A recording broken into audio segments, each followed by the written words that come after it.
Welcome to the Nuance podcast by Share. In today's episode, we hear from Allyn Shaw, a catalyst for change, seasoned banking and ventures executive, and head of the Allyn Lyzhon Shaw Foundation. I worked for and with Allyn in a variety of initiatives, reimagining what enterprise technology can do for humanity, while Allyn was a COO at Bank of America and at Wells Fargo. Allyn's a visionary whose expertise is sought after by organizations ranging from the U.S. State Department to his role as chairman of Out and Equal. On a personal note, Allyn has had my back when I have pushed for the development of new products, new teams, and new ways of working. Allyn consistently demonstrates the most powerful innovations occur when a beautiful, and I say beautiful because Allyn makes clear design is as important as development, when a beautiful vision aligns with inclusive cultural transformation. Join us for a conversation on revolutionizing digital landscapes through human connections. So much is happening right now in pop culture, the zeitgeist, politics, international relations. And I think that it's starting to feel heavy and overwhelming for a lot of people. Like regardless of where you are in the political spectrum, I think that everything is starting to feel heavy. And so when we start to think about fear and how that can kind of like cripple the creative process, right? This is a time where we should be creating pathways to hope. We should be creating new things, and we should be bringing forth new possibilities or creating new possibilities with other people. How do we do that? Like how do we kind of put the noise aside and get in touch with ourselves or get in touch with others? How do we start to bring more possibilities to a world that is starting to feel very, very heavy? Yeah, I think you start with dialogue and convening, right? So often we go to our respective corners, and we start to become, I think, a prison of our echo chambers. And that's the opposite of what we should be doing, right? If we're seeing that others have a different point of view, or we're seeing that a large group of individuals are feeling a certain way, then what we should do is say, hey, I'd like to learn more about that. Right? Can we sit down and help me understand why, and help me understand what are you not getting out of this particular engagement, and what can I do differently, or what should we do differently? I think if we just pause and come together, right, convene and say we're all on the same earth, we're all going to the same schools, we're all eating the same food, we're all literally driving on the same roads. So let's figure this out together. I think we would progress. I think we would at least start to unlock, well, how can I be different, or how can I be supportive in a way that I'm still me, you're still you, but we forge a way together. I believe humility, right? You meet people where they are. How can we do something together that's amazing and wonderful, and how can we learn and continue to thrive in our community? The first time I worked for you was we were going to build a creative studio in the heart of tech. That's right. That's what I wanted to do. It's what you wanted to do, and you said it even before you built it. Yes. It was like, this is going to happen. I started with the problem. What problem are we trying to solve? And the problem we were trying to solve, or the problem that I was trying to solve, is that people didn't understand technology because it's too complex. People didn't understand, why do we need to buy that server? Why do we need to spend $1 million in order to deploy product management capabilities? What is modern architecture engineering? No one understood what that meant. We're having a messaging problem. We're having a visual optics problem. We're having a narrative problem. We're not telling the story. We're so focused on the widget and the architecture and the archetype and the patterns that we're not talking about, well, how is this going to help us generate profitable revenue? How is this going to help us create experiences that our customers, our clients, and by the way, our employees feel good about it? Technology is helping me be my best self, not in the way, not a barrier. How are we going to save money in a way that's responsible? Sure, you can just rip things out, but that can be very disruptive. So how can we invest money here in order to take cost out there, but still make it better? And better is cheaper. Better is always cheaper, in my opinion. So that was the problem. The problem was cheaper. Better is always cheaper, right? That was the problem that I wanted to solve. Technology could not tell a story because it wasn't human-centric, right? We were programming boxes instead of programming humans. And so in order to program the human, we needed a way to communicate. And in order to communicate, I took a page out of the book of advertising and marketing and said, wow, we have a product called tech. How do we talk about that product in a way that people can resonate with? And so that spurred the idea, we need to create an agency, a creative studio in the middle of technology. So that when we talk to people, it's not about lines of code. Right. It's about, you're going to help me sell more homes, or, you're going to help me service more customers, or you're going to allow me the capability so that people can chat with me or phone me or email me, whatever modality they want to use. We're going to create technology that enables people to communicate in a way that's effective for them. I love that. And I think what's powerful there, right, is it's not about asking for an investment because there's a quote need. Right. It's not about fixing what's broken. It's not about, we've talked about this a lot, and everyone knows I have a master's in positive psychology, so I bang this drum a lot. But I think there's the best way to get an investment is not to tell people that something is broken and you want to fix it. No. Or that something is painful and you just want to make it go away. Like it's not very inspiring. Right. So when you're asking for an investment, it sounds like the reality is, yes, you have to walk people through how do you get to a final payoff, but that payoff has to be something that everyone in the room is going to want to do for the company. That's right. Not just for your organization or for your team or because you're stressed out and you don't have the resources and blah, blah, blah, blah, blah. And I think that's what we forget sometimes. Right. Like in the day-to-day, it's like, I really, really need this because you're asking for so much. I need to create a creative studio. And people will be like, that's nuts. Right. But if you said, here's why I want to create a creative studio, it actually helps elevate this whole team. It explains to the larger organization and the company why we do what we do. And then it also helps our consumers understand why we are a leading bank in technology. Sure. I totally agree. Absolutely. At the end of the day, it's not about the creative studio. The creative studio is the widget or the capability that we've deployed to drive the outcome. The point is the outcome. The outcome is, I want to sell more product. I want people to be happy with the services they get from us. I want them to be able to grow their revenue. I want them to be able to collaborate with friends and family in a way that's frictionless. I want people to be able to, in one click, have a video conference with their entire team. Like, that's the why, and that's the outcome. How we get there, well, who cares? Right. It may be a creative studio. It might be, working with individuals from a different line of business or a different sector to liberate our thinking. That part is I think less important. What's important is, what do we want to do together? Great. In order for us to do that, let me deploy a set of capabilities that gets us there in a way that's meaningful and responsible. I love that. And so let's talk about, the outcome. So I do think that, we ended up taking essentially like consumer grade, world-class advertising, bringing it into the bank. We did. And then, 2 years later, when you were in cybersecurity, Sure.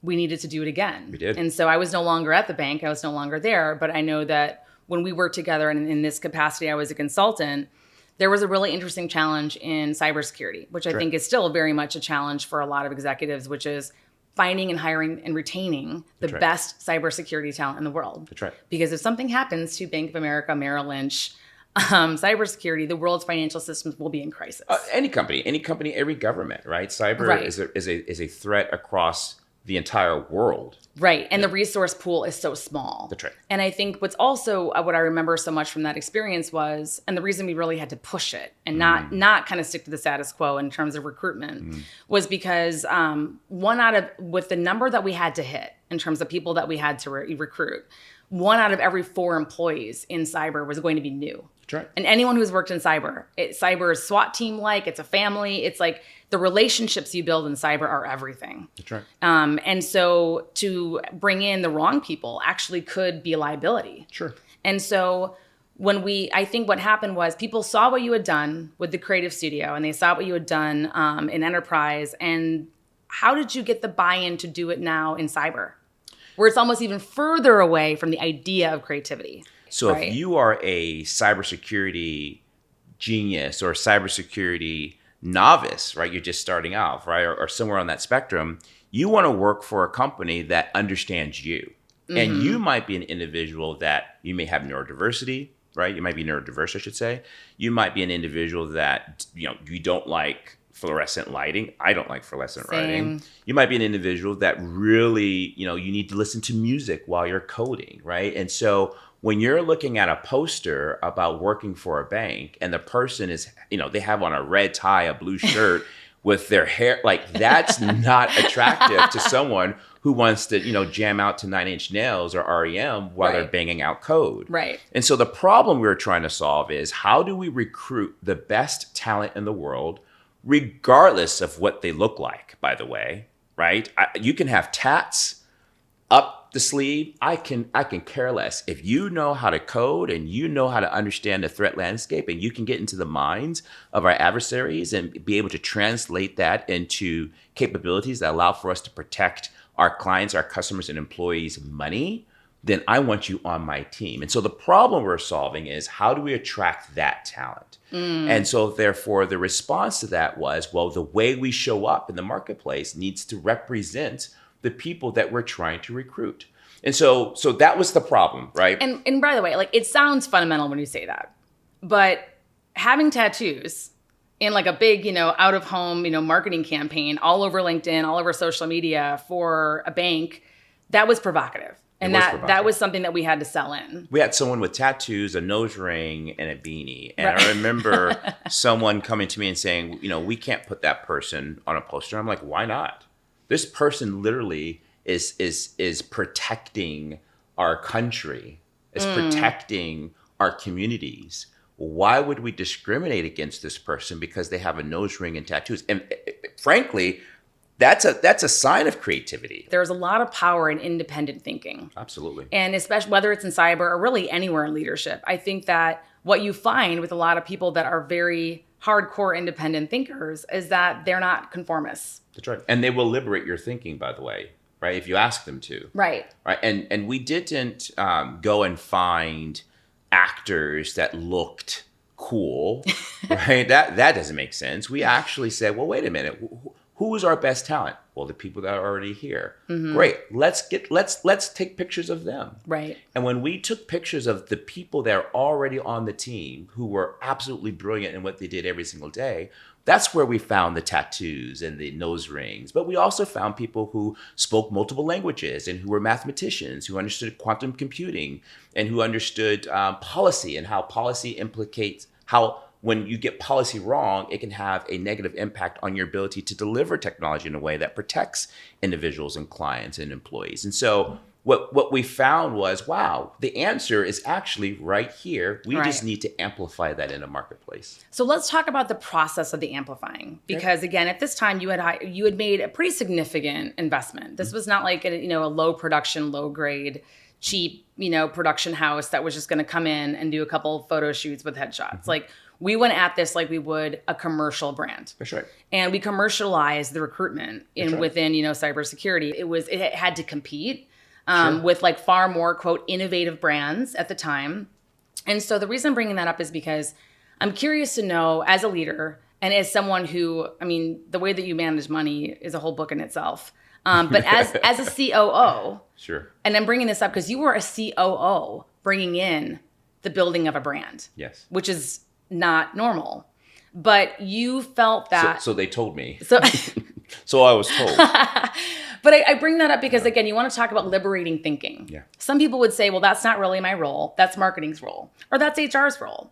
But not only did you say, no, that's actually just going to be my role because I see that there's a need. And again, I'm a shareholder. I'm a leader in this company. I'm a steward of this brand. But also you made a significant monetary investment in it. And I'm curious to know, and here's why that was important. The photo shoot looked the way that it did, I do believe, because of the amount of craft and the like sophistication in design, verbal design, visual design that went into the entire project. I don't know that the same result could have been achieved had you kind of skimped on the agency or skimped on the creative side. And I bring this up because I think a lot of people who work in like internal functions sometimes within an organization feel like they have these small budgets. And so they'll just do the best that they can. But you're like, no, this is really important. We're going to do the best that we can, and it will be the best. You can't create great cyber products. You can't create any product if you're not taking the time to ensure that the voices that ultimately drive the capabilities and the integrity of that product absolutely are the people that's going to use it. So that's what we did. At the end of the day, it was everything's relative, right? If I were to take a percentage of the budget that we would use to help recruit talent, and I say, look, I'm going to take 5% of that budget or 10% of that budget, but in return, I'm going to be able to basically reduce the need for third-party talent agencies or reduce the need for us to do any other outside marketing. And we're going to put all our eggs in this basket, use our people, leverage our words, and I can show you that I can self-fund it. Will you let me do it? The answer was yes. Guess what? We actually saved money. At the end of the day, we saved money because the work that we created, the brand, the marketing, the messaging that we created, the visuals that we created, it totally did away with the need for us to hire third-party people. Continuing like throughout the year. Like I know we created a really robust playbook. Everything from, all direction, all brand strategy. It was our people and our leaders going to conferences, selling our product. And our product wasn't cybersecurity. Our product was people. And I think that's important too, because again, you can pay a lot of money for an agency that will just give you like a brand guideline. Sure. And I think to your point, maybe more money was spent on the brand effort, but the artifact, if you will, was a playbook that was like so detailed and durable. So helpful. Yeah. It actually did enable then internal teams to just take it and run with it. That's right. And really do a great job of actually like bringing that brand to life. Yeah, it's like the strategize, plan, build, operate, transfer. And that's what we did differently, right? We created a strategy, right? That strategy led to a plan on how we're going to execute. We then operationalized and executed that plan, right? But then what we did, instead of in perpetuity having a third party do the work, we're like, wait a minute, this is what's most important to us. Right. We need to transfer that knowledge, that capability back to us, and we need to now run it and own it. And that's where we drove the savings, right? As an enterprise tech leader who's worked in the venture side, who's worked on like the large Fortune 50, Fortune 10 bank side, when you think about like enterprise technology and IT and how it fuels innovation for the business, what's your take on that? Well, I don't think about it as enterprise technology, I guess is where I would start. Frankly, I think technology is boring. And I know that's provocative and probably individuals are not expecting me to say that. But what I'd like to think about is how am I creating experiences? How am I really understanding what makes people tick? How can I help an individual see their families, enjoy pictures, listen to music, do financial services in a way that's not scary and overly cumbersome. And so, yeah, of course, technology is enabling those things. But my thought process is how can I utilize these capabilities to help you live better, to help you engage better, to help you do your best work, whatever that might be. I love that. And I think the reason that's so timely now, right, is because when people talk about like AI and how it's like disrupting technology, there's a part of me that feels like we've kind of seen these waves before. There has always been like a big wave of technology. There's so much discussion on AI right now. And I think for some people, it's unnerving. For some people, they're really excited.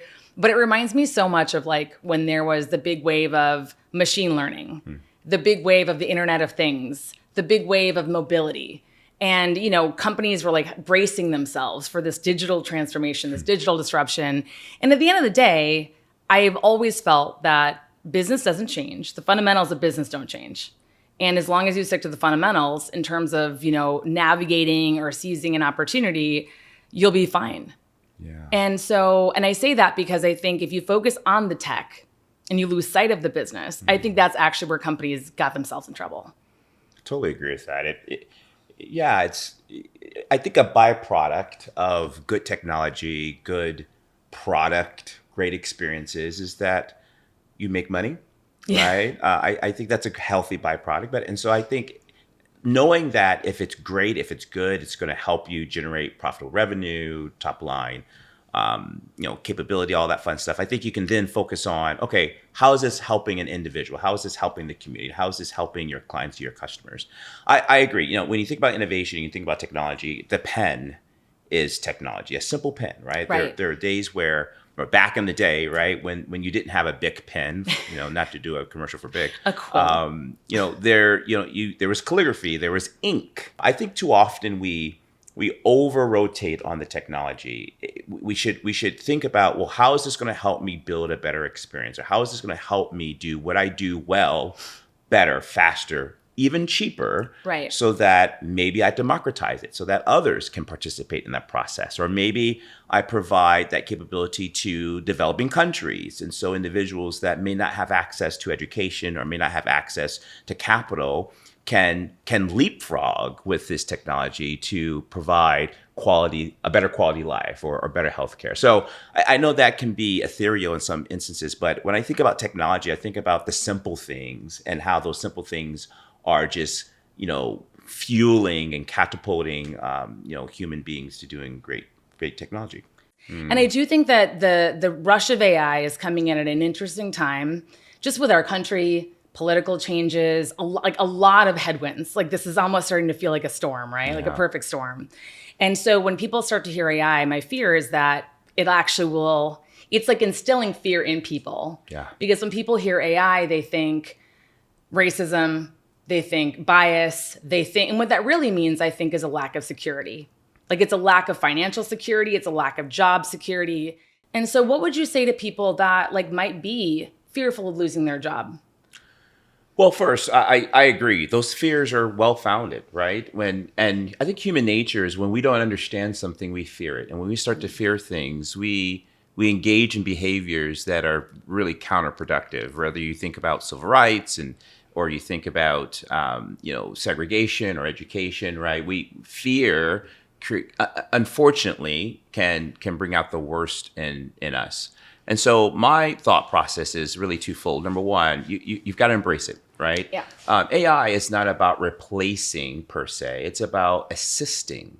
I think of AI as assistive technology. It's there to help you think differently, help you operate faster, help you maybe consider things you hadn't considered before. Not because you lack the intelligence or the comprehension, but because there's only 24 hours in a day, right? Right. And so if I can utilize a piece of technology to provide insights or to help me look beyond what is in front of me to inform my decision or inform my point of view, then why not? And so now we've gone from a fear base to, it's here to actually help me. And I can control how it helps me. And I can ultimately determine how I can then deploy that technology in a way that is for good. Now, I love that. That's the bright side, right? There's always a dark side, right? And so that's why humans and its assisted technology, right? Humans are required to make sure that we're not creating bias and that we've got models and risk control methodologies around it to make sure that the outcomes are not what isn't expected. And of course, human beings, we're still the most advanced technology out there. Our brains are still a lot more complex and comprehensive than any computer will be. And so I understand the fears and I think it's founded, but at the end of the day, we will continue to evolve just like the technology. But I also think when it comes to your creativity, what AI is not going to do is replace, to your point, Mary Sharon. That's right. And I think another one of those universal truths, right, is that what is the best way to navigate through change? Get to know yourself. That's right. And I think that embrace it, run towards it, understand it, right. Explore it. And I think that's what's so interesting about AI to me. And I think what's so exciting about it is that it is an assistant to helping me explore different capabilities that I have, different interests, different things that I'm excited about. But I also think what's interesting about AI is that I'm hearing this. I don't want this to sound negative. I'll edit that part. But I think what I'm hearing is it almost seems like there's this glee out. Like, depending on who you follow on LinkedIn, there seems to kind of be this glee like, we don't even need designers anymore because this AI created my whole PowerPoint for me. Right. We don't even need PowerPoint. AI created this whole deck for me. And a part of me thinks the deck has never been what wins the meeting. Of course not. It's not. And I think that if we're excited about what something looks like, that's no different than, when we all got excited about PowerPoint. Remember when PowerPoint came out with their own templates and then there was and automation. And the slides would come in and out and you could have, beveling shapes that were dancing around and you had word art. I mean, we've seen this before where again, I think hiding behind the cosmetics is not going to win your pitch. It's not going to win the meeting. It's not going to win the moment. What's going to win the moment is you. Look, no one's going to hand a computer $100 million check. Okay, let's be really clear. No company, no board, no venture capitalist, no private equity is going to, all of a sudden say that's the best PowerPoint ever. I'm going to fund you for the next 5 years. Like no one says that.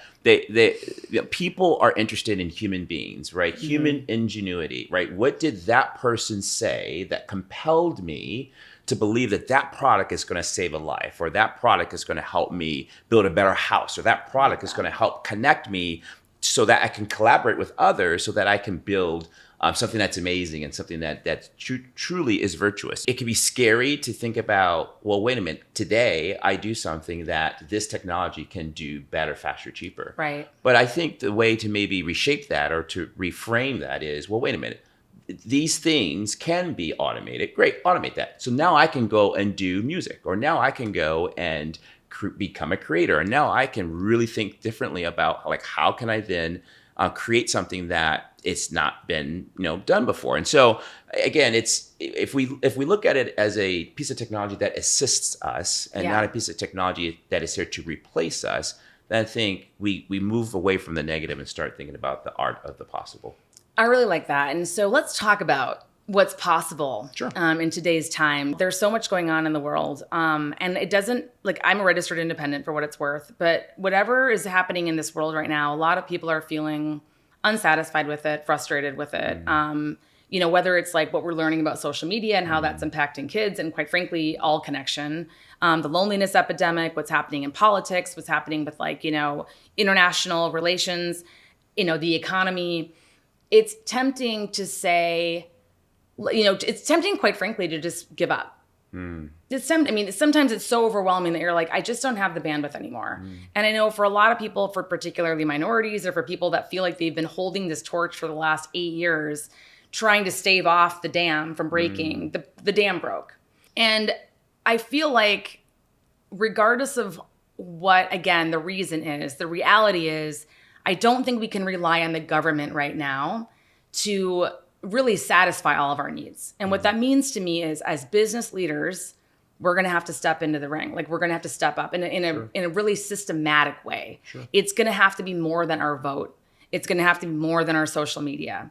And the reason I bring this up is because, when we did the cybersecurity brand, when we did the workspace services brand, when we did the Wells Fargo, the brand new Wells Fargo tech brand, we knew that, like, diversity, equity, and inclusion had to be a part of it, just because that's a part of the human experience. Like, I don't know anyone that sincerely would say that we don't need diverse opinions. I don't know anyone that would actually say, no, we should, like, as a business person, we shouldn't include. I mean, we diversify our portfolios every day. And I'm pretty sure that's a smart thing to do. And I probably think, is, the more your employees are engaged, the more you get out of them, the more consumers you bring in. Like, it's like none of those three words I think you can sincerely argue with. Right. But we knew that we weren't going to call it a DEI campaign. It was always under the guise of a technology brand. Sure. But what did we end up doing? We ended up going out and recruiting and retaining and attracting top talent from everywhere, completely different backs of life. So even when you bring up cybersecurity, like, we had a really big push to bring in people that maybe didn't even have technology backgrounds.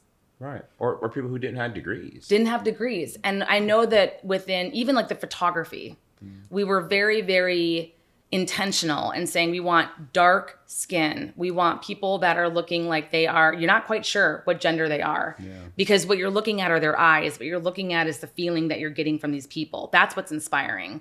And so we were very intentional in our casting and in our strategy to say, look, we've got to cast the widest net, because it's the only way we're going to ensure that we bring on the most brilliant talent.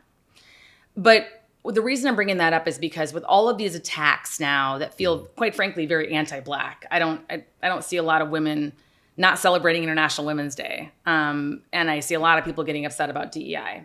And so what I'm saying is, how do we as business leaders take a similar approach where it's like, it's not even about these acronyms, but it is about using our business backgrounds, using our collective wisdom, and applying our professional strengths towards something that's even bigger and, quite frankly, more impactful. Like, I do believe that, what was exciting for me even though like these tech brands were cool and we had people with tats and we had, a diversity that was just really exceptional. What was exciting to me was the idea of a huge poster, at a college university where the face of Bank of America looks very different than maybe what you thought it would. Yeah. That's change. That's real change. And that's a photo. And I will just say this, and this is a shout out to you as I sit here on the couch next to you. When I have had to brief creative teams about our work together, sometimes, when people are working on like the sexiest brands in the world and they hear technology and they hear a bank, it's like, and I've had to say, no. Allyn is different. Like Allyn is going to give us creative liberty and a ton of responsibility and a ton of accountability. Like this is actually going to be the most challenging, like the coolest work we're ever going to be able to do because we will be able to take calculated and really smart risks. Yeah. And that's actually really exciting. And so the reason I say that it's helped advance your career is because I think that when you create that space, it gives other people freedom to also be a little more creative in their thinking, to express themselves differently. And it actually does lead to better work. Sure. And I think it also keeps teams wanting to keep working on that team. Look, I think leaders who recruit amazing, brilliant talent and then proceed to try to tell them what to do has totally missed the entire point of leadership. My job as a leader is to acknowledge what I do not know, recruit and hire the best of the best, and then ask them, this is what I'm trying to achieve. Help me do that. What should I do? What should we do? How am I thinking about it correctly? It blows people away sometimes because they think I'm relinquishing power, but power is an interesting construct, right? Me asking you for help. Right. And me leaning into your expertise and your lived experiences, you're liberating my ability to be a better leader.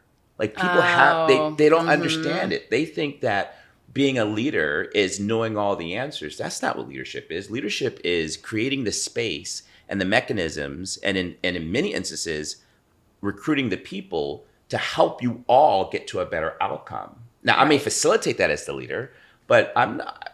I hope we're all not like listening and only tied to my brilliance because we're screwed if that's the case. So that's how I lead. That's how I'm built. I wanted to share just some funny examples where you have had my back when I have gone out a little further on the skinny branch because if I thought it was the right thing to do or I thought it was a provocative thing to try. And, is this where you spent $2 million on a bunch of pictures? I remember that one.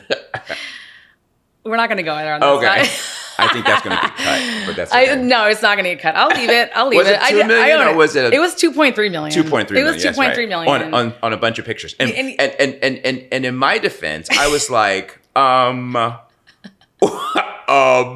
there photos of like the Big Bang? I think you're forgetting the best part of the story, which is that you were on your honeymoon. I was on my honeymoon. That's right. I felt you trusted me so much. I did. But you know what? But when I got back and you walked me through your thought process, I was like, oh, it was some of the best investment we ever did. And by the way, we won't name company names, but that imagery and that marketing is being used 10 years later. To this day. I've seen it actually on social media. Right. So thank you for that. Yeah. Something that happens a lot. There's this whole concept of microaggressions or like the little things that happen that kind of keep the isms alive, whether it's ageism, sexism, racism. Sure. And one of them that really drives me crazy is if you look at like any PowerPoint deck, if you look at any deck really, especially in the marketing space, or if you watch any ad on TV, it almost always features people in an order of skin tone.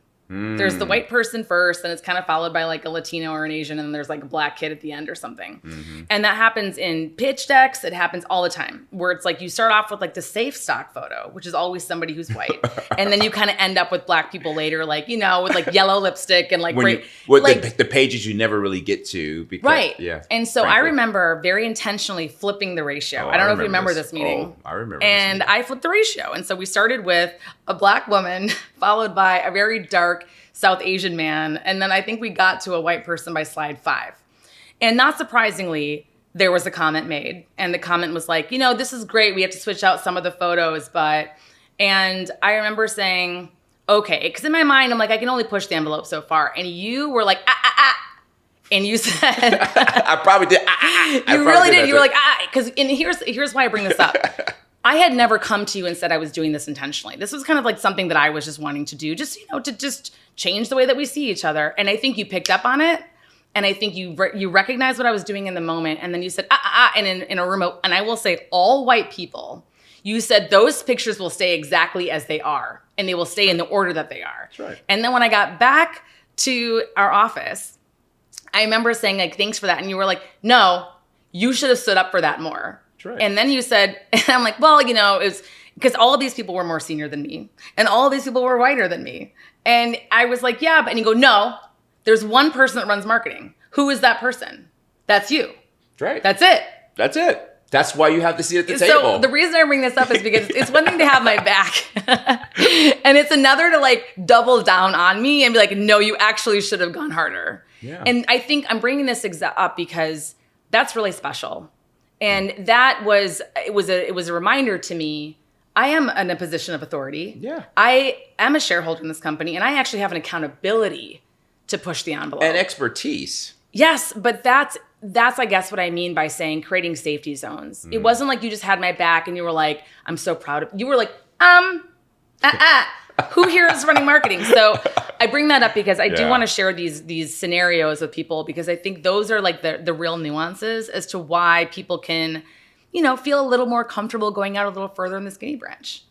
Well, I'm glad, right? Because to me, that's my job as a leader. My job as a leader is to develop and coach leaders. Yeah. Right. I should be creating leaders. And so, but just one more second on that one. I have to give credit where credit's due. A gentleman by the name of David Riley is one of the reasons why I turned the corner early in my career. I was presenting at one of his meetings. David Riley is a very prominent, very influential, very brilliant executive in banking, and I was attending one of his meetings with other C-suite people, and no one in the room looked like me. I was, that's been something a long time in my career, but it's getting better. And long story short, I was presenting a strategy that I owned and was responsible for, and it went very well. But there was a couple of times during that presentation where I would refer to people as sir. Oh. Now, some of that is based on my military background, my military training. I did not go into the military, just for clarity. That's a whole nother podcast for another day. But my management and leadership training is built and structured around the military. And a part of that was just my way of showing respect. But what David Riley said to me at the end of that meeting, he pulled me aside and said, Allyn, don't ever at a meeting where you are the expert and you are the one that is delivering the strategy, don't ever call other people around you sir, because by doing that, you're actually making yourself more junior, and you're knocking yourself down a notch in a position where no, you have a seat at the table because you actually know more than all of us, and you're the one that's running point. And so, and this was a white man. This is a very white British man who gave me that very important feedback, right? Because he understood, as a Black queer man, how I could be doing myself a disservice by juniorizing or diminishing my own value. And so that stuck with me, and I was like, he's right. And so whenever I see that potentially happening with others, I'm paying it forward. As a business leader, any thoughts you have on what we can start to do? Because we're not going to be able to rely on other people to rectify some of this damage. Yeah. First of all, whether it's governments or companies or communities or churches or soccer teams, right? It's all made up of people. Yes. I think sometimes we forget that, right? People is what the government is. Yeah. People is what the central banks are. It's made up of people that are communities, people that run grocery stores. It's all about people. So that's the first thing. The second thing is you want people to see themselves, right? People, we don't all look the same. We don't all act the same. We don't all have the same lived experiences. And so it's important to make sure that when we say we want to represent the communities we serve, that's not lip service. That's what we're saying is that we recognize that you and your experiences and your family are unique, But it's because of that uniqueness that creates depth and integrity and strength in our communities, in our government, in our schools, right? It is the difference and the celebration of difference that allows us to be great. That's what drives great. And there's this concept in the Constitution called "We the People." We are. Oh, right. Oh, right. In the big font. In the big font. We the people. We are the people. And the people are supposed to be, the diaspora is wide. And it's supposed to be that way. So I love that. I really do love that. Yeah. Because the reason, and I just want to double down on something that you said. People want to feel seen. But I think sometimes that gets twisted into people want to feel seen because they feel left out. Right. And it's like, no. This isn't about people feeling left out or being a victim or self-pity or feeling sorry for yourself. Right. There's a much bigger reason as to why we want everyone to feel seen. We're the reason why we're so great. We're the reason why our communities, our country is so great. Like, the uniqueness is what makes America, the United States in particular, such a beacon of hope, right? It's because of this beautiful diversity, which is inclusive, by the way, of white men, right? This concept that white people are not part of diversity. Of course, they're part of the diversity conversation, right? We would be totally different if we didn't have cis white men, cis white women, et cetera. So that's the first piece, right? We the people. That's what makes us great. We create the governments and the Congress and the schools and the communities, right? And so that's the first piece. The second piece, I truly believe, is that everyone is going to have their moment where they are tired. And their moment where they need to retract and to reflect and really recenter. And I think that's okay. I think that has to be okay. Do you have a time limit for that? Well, yeah. Whatever's appropriate for you. Mm-hmm. Right? Some people need a year. Some people need 10 minutes. Some people might need a 30-day sabbatical. I think that's situational. And I think that's okay. Part of belonging and part of being accepted, this concept of being your whole self, is also acknowledging that we all have different experiences that we need to care for. Mm-hmm. And so that's the second piece, right? It's this notion that it's a bad thing to take a break. Of course you have to take a break, right? We rest our bodies, right? When we go to sleep. It's the Shackleton theory, right? Exactly. We nourish our bodies with food, right? So why would we not think that taking a break from the politics or from what we're experiencing isn't a healthy byproduct or a healthy set of principles or behaviors? And I think the last thing, right, is around this notion that we're not supposed to disagree. Let's talk about that. And I'm saying this because I have some hilarious examples of you disagreeing and me disagreeing with you. But I say that very intentionally because you had a very senior position when I worked for you. You had a C in your title when I reported to you. And it would have been easier for me just to take orders. Yeah. And I almost feel like if I would have done that, you would have picked up on it. I would have. And you actually would have been more, like you would have come down on me harder. I would have been livid. I'm like, what is this? Like, argue with me, debate with me. All right, let's have productive discourse. But let's talk about that because that's actually not the norm. And you and I both know it. I think it's the norm for you, and anyone who's worked for you knows that. How do you create environments as a leader where people feel safe bringing things up? Because I wouldn't say that like you went out of your way to say, I'm going to create safety zones. Like that's just not something I see you saying. No. But I think, and I will say this, and I've seen this with other people, I've seen it with myself. If I do challenge you, you come at me hard because you come at me with logic. You're like, well, what about this? And what about this? And I never felt like I couldn't say, well, I never felt like I couldn't just match your energy, I guess is what I'm saying. Good. But that's important because energy is a big part of debate. And sometimes energy can make people feel intimidated or shut down. And so I'm wondering, as a leader with a C in your title for many years, how have you created these environments where like the debate is so, for lack of a better word, energetic?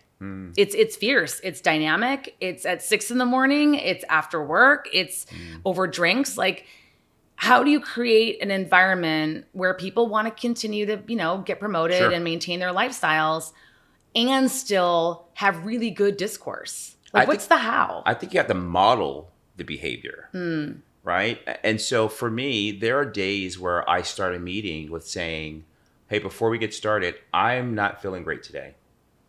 I'm not feeling great today because I read an article that really upset me, or I'm not feeling great today because on my way into work, I ran into a protest and I saw someone that was treated poorly. Or I'm not feeling great today because, quite frankly, I was up late and I'm tired. Because of you. Right. And so I think you have to model the behavior. A lot of people would say, don't talk about that. You cannot talk about that at work. Yeah. Just don't do it. Right. Like there might be one employee that gets offended but you do it time and time again. I do. And why is that? Either why it's important for you or Yeah.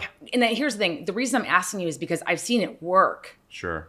I haven't seen. Sometimes it doesn't, but here's the thing for me. It goes back to the point I made earlier around our communities, our companies, members of Congress, our government. They're made up of people, and I think it's inauthentic for me to walk into work and act as soon as I walk through the four walls of said company, that all of a sudden what happened last night doesn't matter, and how I felt this morning is irrelevant, or the news of someone losing their life, or the news of a law that is discriminating against a group of human beings somehow doesn't bother me. Like that's inauthentic. And so I believe, when we create companies and lead teams as if the world doesn't exist, I think that makes zero sense to me. Right. People are humans. They love their children. They love their loved ones. They get sick. They want to thrive. And so I want to be a human. And in order for me to be a human, then I need to demonstrate that behavior and what it looks like. And so that means that I have to be vulnerable. I have to sometimes take the risk of saying, I'm not in a great mood today. Right. And so if I'm quiet on this call, that's why. You've done nothing wrong, but I'm not going to have a 100% day today. Now, I think that people respect that. They're like, wow, there are days where I'm not 100% either, but people think that they're expected to fake it. Don't be fake. Be you. Be real. That's how we make better product. That's how we make informed decisions. That's how when we're seeing a situation that's unfolding, we can say, wow, I remember something like that happening to me. Let me show some empathy. Let me show this person some grace. So I like this so much because I think that there's a difference between identifying and being real about what you're seeing in the world and being bitter, being negative, sounding like you're complaining. There's a difference between just correctly identifying what you're seeing and sharing that with people and then tipping over into something that feels negative. And I think for a lot of people, that's why they don't go near it, right? Is because I don't want to sound like someone who's always got a problem or someone who's, negative at work. And I don't want to sound like, I'm just complaining. And I think you just touched on the difference between saying, hey, this is objectively what I am seeing, hearing, and feeling right now. That is, what we choose to do about that is totally separate. That's right. And you can still be a high performer. It doesn't take away from you being a rock star. Like, again, this notion that we're supposed to be perfect beings is ridiculous. And so, it's just ridiculous. And so, again, of course, walking across the street has its risks, right? Yeah. I have chosen, in how I show up as a leader, to be as authentic as I can be in that moment. And I'm okay with the risks that come with that. I know that people are angry. I know people are frustrated. And what I will say is, this is the time to turn inward and do self-reflection. This is the time to double down on your loved ones, your family, your friends, and acknowledge and respect and recognize the importance of them being in your life. This is a time where we should pause and pay more attention to the laws, the rules, the regulations that govern our society, and think about how is that possibly impacting people that don't look like me in a way that is not okay. This is a time where we should be coming closer together. Right. When we feel that forces are pulling us apart, that is a red flag to say, wait a minute, if people are trying to pull us apart, that means that we clearly need to come closer together. And so I love that. That is powerful. Right. So I appreciate that. So I ask people to take the breaks you need. I ask people to don't tap out forever. right? When ready, tap back in. I ask people to think about public service, think about running for office, think about becoming policymakers, think about joining nonprofits, right? Let's make our society better. And we don't make it better by retreating. Right. We make it better by engaging. So I ask you all to take good care of yourselves. But at the end of the day, this is our community, it's our country, it's our world, it's our country. It's for us. It's we the people. And so that's what's going to make it better.